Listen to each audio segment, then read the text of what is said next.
C'est ma région sur Sensation.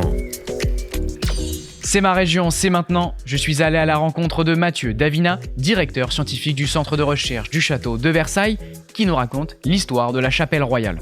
La dernière chapelle de Versailles, c'est celle qu'on voit aujourd'hui, qui a été inaugurée en 1710, a été envisagée dès 1687. Auparavant, il y avait eu 4 autres chapelles, mais qui étaient toujours petites.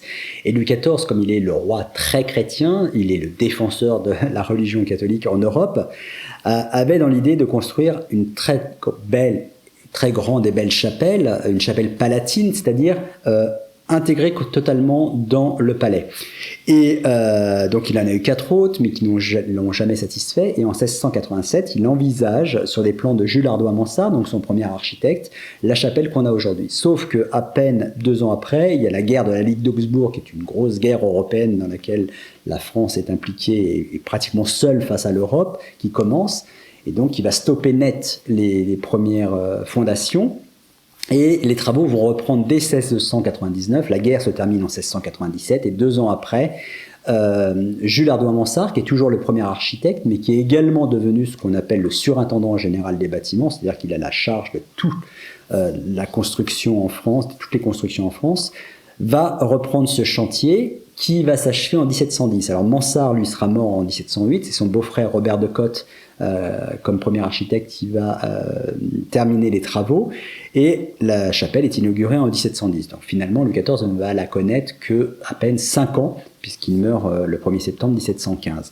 Cette chapelle, elle est faite, c'est le dernier grand chantier de Louis XIV. Il y a 35 mètres depuis le rez-de-chaussée jusqu'à l'époque, il y avait un lanternon au-dessus du toit qui n'existe plus aujourd'hui. Et c'est le bâtiment qui est le plus élevé de Versailles, qui surpasse les autres bâtiments, et c'est très important parce que Louis XIV avait imposé à la ville de Versailles des hauteurs de bâtiments qui ne devaient pas dépasser le château. Et là, évidemment, lorsque vous voyez cette espèce de bâtiment qui sort, qui jaillit côté ville et côté jardin, Saint-Simon, qui était assez mauvaise langue sur Versailles, parlait d'un catafalque. Mais c'était autorisé puisque c'est évidemment la maison de Dieu, donc ça fonctionne assez bien. Donc le culte est très important à Versailles, c'est-à-dire que Louis XIV assiste quotidiennement à la messe. Les courtisans sont tenus d'assister aussi à la messe quotidiennement, alors pas forcément la messe du roi, il y a plusieurs messes par jour. Il y a une tribune royale qui est clairement identifiée, qui est au premier étage, de plein pied avec les appartements du roi, qui donne sur le chœur, et vous avez des tribunes latérales, et les gens se répartissaient entre le rez-de-chaussée et les tribunes latérales. Il n'y avait pas une hiérarchie, on a longtemps cru que ceux qui étaient au premier étage étaient plus importants, mais finalement les gens se positionnaient en fonction de leur moment d'arrivée.